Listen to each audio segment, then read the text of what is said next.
Gifts from their hearts. It was Christmas Eve 1949. I was 15 and feeling sad because there was not enough money to buy the dress I wanted. After supper, I took off my boots, stretched out by the fireplace, and waited for Pa to read the Bible, our daily routine. But Pa didn't. Instead, he got dressed and went outside. I couldn't figure it out. We had already done all the chores. It was ice in Pa's beard when he came back in. "Come on, Elizabeth," he said. I was upset. Not only wasn't I getting the dress, now Pa was dragging me out in the cold. I put on my coat and boots, and Ma gave me a mystery smile as I opened the door. Something was up.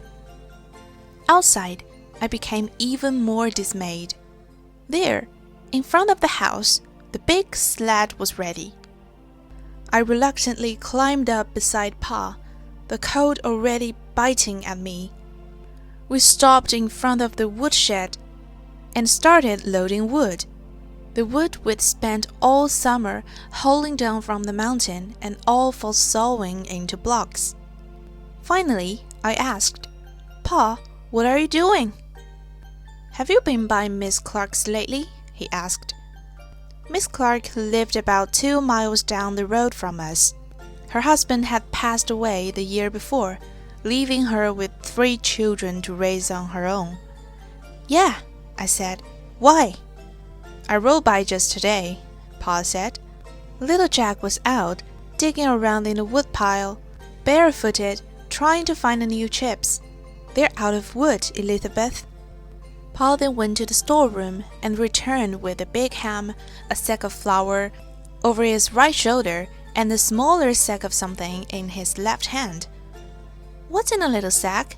I asked. "Shoes. They're out of shoes. I got the children a little candy too." It just wouldn't be Christmas without some candy. We rode 2 miles to Clark's place in silence. I tried to think through what Pa was doing. We did have a big wood pile, meat, and flour, so we could spare that. But I knew we didn't have any money. I couldn't understand.